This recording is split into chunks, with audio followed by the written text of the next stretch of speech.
guys, so welcome back to my YouTube channel. So for today's video, we will discuss the continuation of accounting for shareholders' equity, wherein the focus of the discussion will be the special transactions that is related to the contributed capital. So let's start.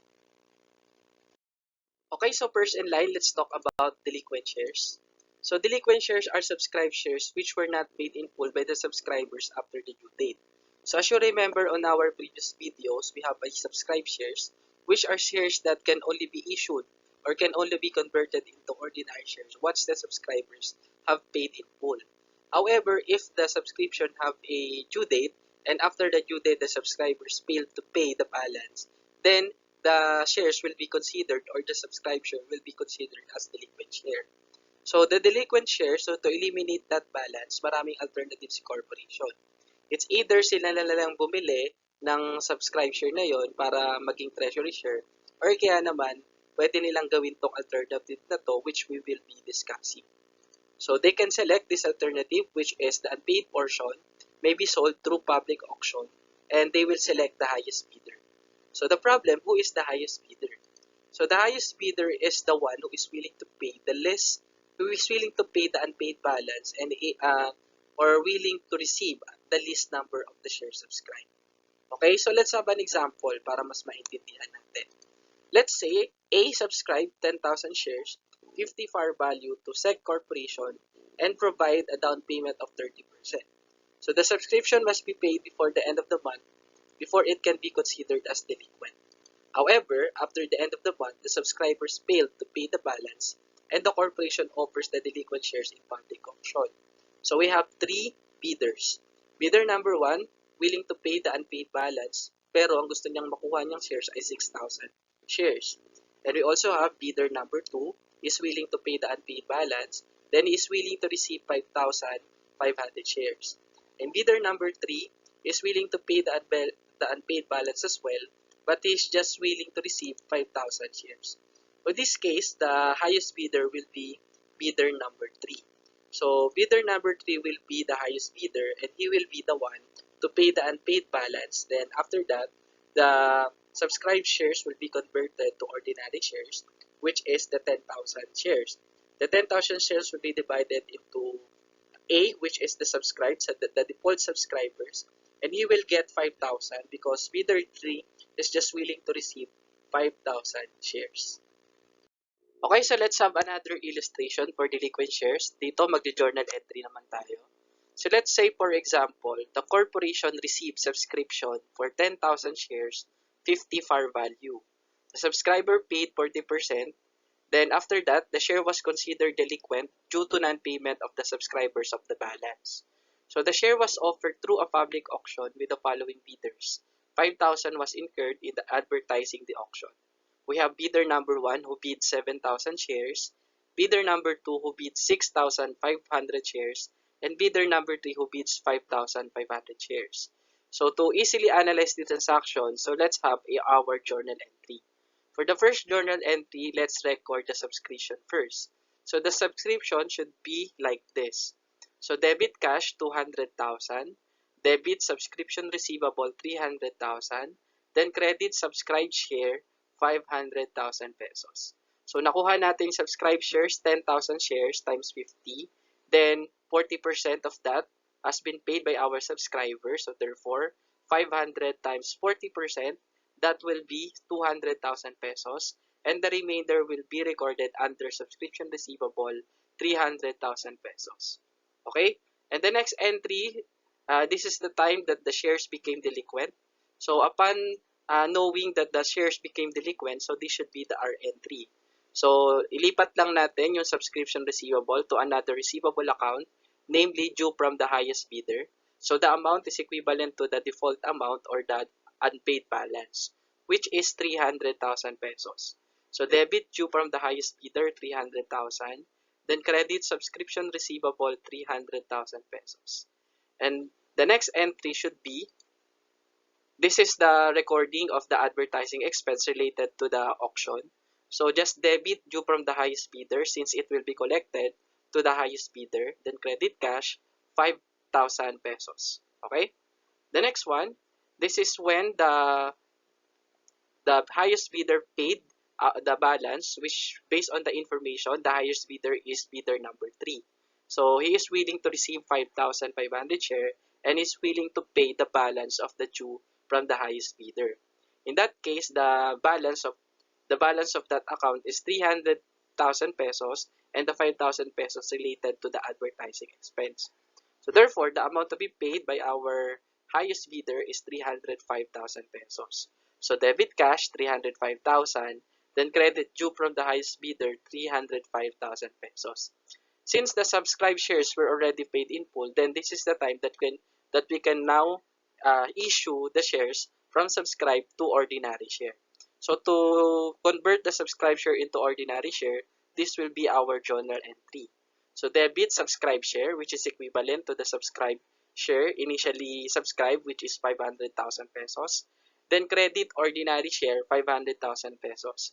However, the ordinary share will be split or will be divided into two parts or into two certificates. The first certificate will be given to the default subscriber and the second certificate will be given to our highest bidder. So basically, the default subscriber will receive 4,500 and the highest bidder will get 5,500 as agreed on the bidding process. Okay, so let's now talk about treasury shares.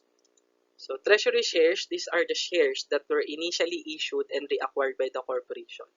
So there are various reasons why the management will try to reacquire their shares. So let's talk about some of those.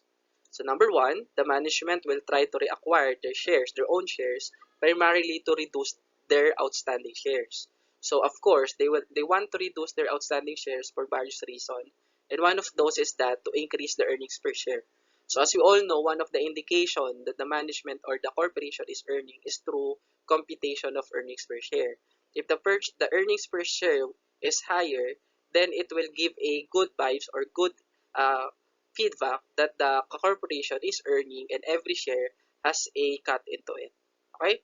So at the same time, the company will try to reduce the outstanding share primarily to reduce the dividend payment because treasury shares are not entitled for dividend.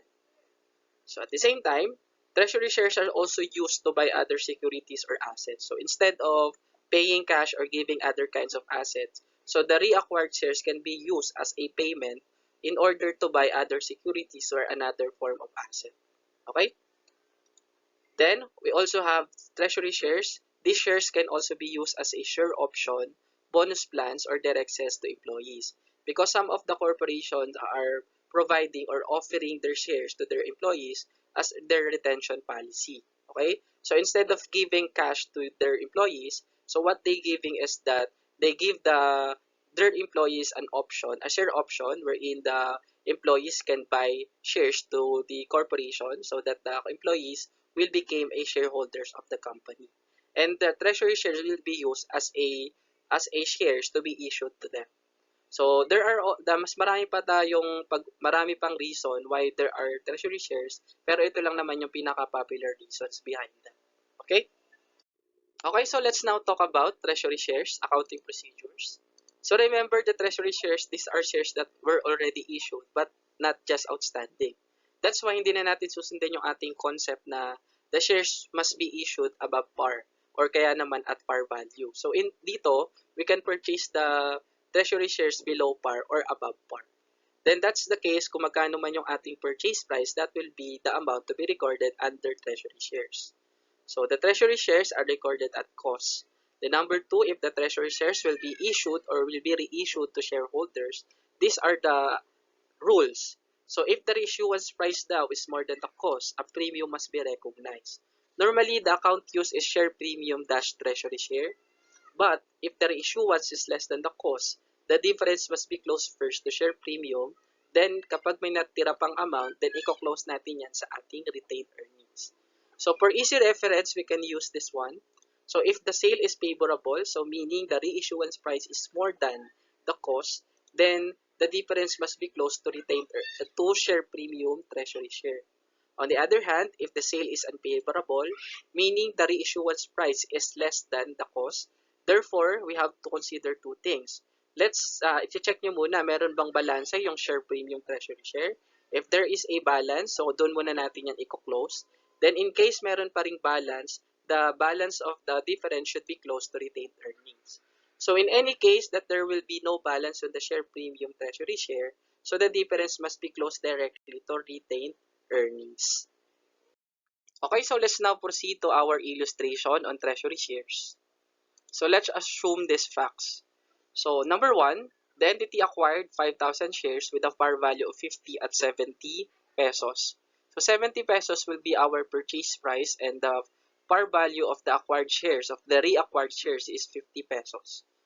So number two, 2,000 of the reacquired shares were reissued for 80 pesos. And number three, 1,500 of that shares were reissued for 45. And number four, 1,000 were reissued for 30 pesos. So before anything else, so let's first discuss or let's first analyze if there will be a gain or loss on the treasury. So on the second transaction, which is in number 2, so the sales price is 80, which is more than the purchase price of 70. So therefore, the result is favorable. So on number 3, the sale is 45 and the purchase price is 70. So therefore, the result is unfavorable. And the fourth one, which is 1,000, so the sales price is 30 and the purchase price is 70, then the sale is also unfavorable. So it is crucial to know if the transaction is favorable or not, to know the accounting procedures, because as I mentioned earlier, if the sale is favorable, then the difference must be close to the share premium TS. Then if the premium or if the transaction is unfavorable, so the difference must be close first to share premium TS. Then if there's still a balance of the difference, it must be close to the retained earnings. Okay, so back to our illustration. So for easy reference, let's first record the purchase of the treasury share. So as I mentioned earlier, the first transaction, the entity acquired 5,000 shares with a par value of 50 at 70 pesos. Please take note that the amount to be recorded is the 70 and not 50 because the purchase price is 70. So the par value will be ignored. So 70 times 5,000, so this will be our entry. So debit treasury shares 350,000, then credit cash 350,000 pesos. So nakuha yan 5,000 shares multiplied by 70, which is the treasury price. So on the second statement, 2,000 shares were reissued for 80,000. So as I mentioned earlier, the transaction is favorable since the sales price is more than the cost. So since the transaction is favorable, then the difference between the sales price and the cost must be close to the share premium. So let us record the transaction. So debit cash, which is the amount received, 160,000. So nakuha yan 80 pesos times 2,000. Then credit treasury shares, which is the cost price of the shares purchase, which is 70 times 2,000. We have 140,000 pesos. And the difference should be close or should be credited to share premium TS since the result is favorable, amounting to 20,000 pesos. So on the next transaction, 1,500 were reissued for 45. In this case, the sale is unfavorable since the reissuance price is less than the purchase price, which is 70. So dahil the result is unfavorable, so as I mentioned earlier, the procedure should be the difference must be close first to the share premium TS or share premium treasury share, and if there's still a balance of the difference must be close to the retained earnings. So that the journal entry should be like this. So debit cash, which is 67,500. So 1,500 times 45 pesos. Then credit treasury share 75,000, which is equivalent to the purchase price per share of the treasury share. So we have 1,500 times 70. So the result will be 75,000 pesos. Then the remaining amount, which is debited to share premiums, is 7,500. So in this case, ang ginamit lang natin na account is yung share premium TS because the balance of share premium TS is only 20,000 during the second transaction. So hindi naman naubos. So lahat muna i-close muna natin sa share premium treasury share. On the last transaction, as indicated, 1,000 shares were reissued for 30 pesos. So the transaction is still unfavorable. So the procedure should be the difference must be close first to share premium TS. If there's still a difference, then the difference must be close to retained earnings. So this will be our journal entry. So debit the cash received, which is 30,000 pesos. Then credit treasury shares. Then the amount is treasury shares will be 70 times 1,000. So the amount will be 70,000 pesos. Then since the sales is unfavorable, then close it first to share premium treasury share. So in this case, you have to go to your previous journal entries. So we have 20,000 during the second entries, then minus the recognition of 7.5 during the third entries. So therefore, the amount to be closed on share premium treasury share is only 12,500. Since the balance of share premium TS is already exhausted, then the difference of the transaction will be close to retained earnings amounting to 27,500. So journal entry will be cash 30,000, which is the cash received. Then debit share premium TS 12,500, which is the balance. Then debit retained earnings 27,500 since we already exhausted the balance of share premium treasury share. Then credit treasury share 70,000, which is equivalent to the purchase price times the reissuance of 1,000 shares. Okay, so let's now proceed to our next topic, which is retirement of shares. So if we say retirement of shares, so the shares will be retired or will be cancelled. So normally the shares were reacquired, so basically it will form part of treasury share, then it will be subsequently cancelled. So if we say cancelled, the related of ordinary share and the share premium must also be cancelled. So on the accounting side, these are the accounting treatment in case we will be going to retire the shares. So number one, we have to recognize first the purchase of the treasury share kasi you cannot retire in case you will reacquire the share. So once the share will be recognized, of course, it must be recorded at cost. Then upon retirement, these are the things that we have to consider. If the retired price or the cost of the treasury share is less than the fair value of the share premium, then it is favorable to the company and to the corporation, then a premium must be recognized.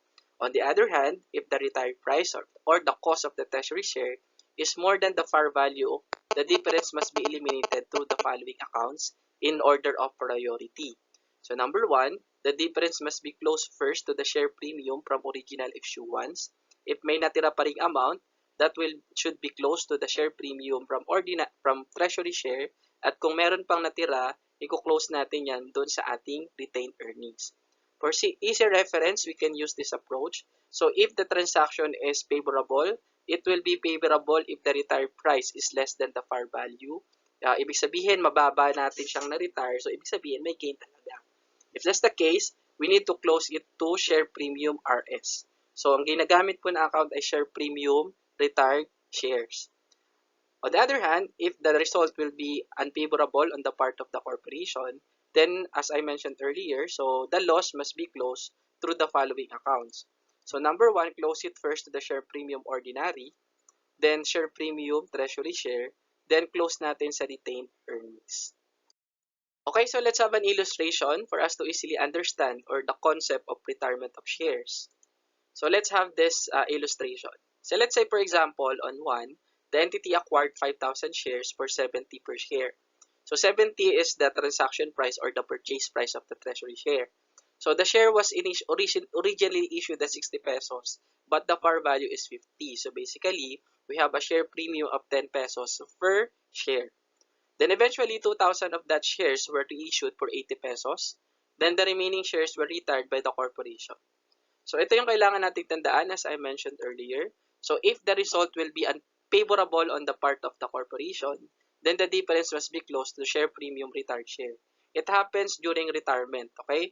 In case the transaction is unfavorable on the corporation, then the difference must be closed first to share premium ordinary based on the original issuance. Then if may natira pa ring amount, we have to close it to share premium treasury share. Then if may natira pa ulit na amount, it has to be close to retained earnings. So going back to our illustration, so let's record first the purchase of our treasury share. So we just need to debit treasury share 350,000, then credit cash 350,000. So 350,000 ang galing yan sa 5,000 shares multiplied to 70 per share, which is the purchase price. On the next transaction, which is 2,000 of the shares were reissued for 80,000, for 80 pesos rather. So basically, the transaction is favorable on the part of the corporation since the sales price is more than dun sa ating transaction price or the per case which is 70. So we just need to record the transaction. Debit cash, 160,000 pesos. So nakuha natin yan. 2,000 times 80 pesos, which is the sales price. Then credit treasury shares, which is 140,000 pesos. So nakuha natin yan 2,000 times the transaction price or the purchase price of 70. So 70 times 2,000, we have 140,000 pesos. And the remaining amount must be closed since the transaction is favorable on the part of the corporation. So 160 minus 140, we have 20,000 pesos. So on the third transaction, it is related to the retirement of sale or the retirement of shares. So basically, we have to go, the result is unfavorable since the transaction price is more than the par value. So the transaction price or the purchase price is 70 pesos and the par value is 50. So meron tayong loss na 20. So paano natin yan i-account? So we have to go back to our to our rule, which is the first must be close to the share premium ordinary. So based on the original issuance, the share premium. Then kapag may natira, needs to close to share premium, treasury share. Then kapag meron pang natira, it needs to be close to retained earnings. So your journal entry should look like this. So we just need to eliminate the treasury share. So unahin natin yung treasury share, which is 3,000 times the purchase price of 70 per share. So 3,000 times 70, we have 210,000. Then we have to eliminate the balance of the ordinary share since it needs to be cancelled. So the basis should be the par value. So the par value is 50 times 3,000. So we have 150,000. Then the remaining amount must be closed, as I mentioned earlier, to the share premium ordinary share based on the original issuance. So the original issuance was 60 and the par value is 10. So we have 10 pesos share premium. 10 pesos times 3,000 shares, which is the number of shares retired. So makukuha po natin yung 30,000 pesos. And since na-exhaust na natin yung share premium ordinary share, then next is the share premium treasury share. So share premium treasury share, so the balance as we computed earlier is 20,000. So we just need to eliminate the entire balance of 20,000. So as you can see, if we deduct 20,000, which is the share premium from treasury share, and the share premium from ordinary share 30,000, and the ordinary share 150, so lacking pa tayo ng 10,000. So yung 10,000, it needs to be close to retained earnings. So ito na-compute natin. So the ordinary share is 3,000, which is the number of shares retired multiplied to the par value. So nakuha natin yung 150. And for the share premium, so 3,000 times 10, so nakuha natin yung 10. 60, which is the original issuance price, minus the par value of 10. So 10 times 3,000 to get the 30,000 pesos, which is the share premium from ordinary share.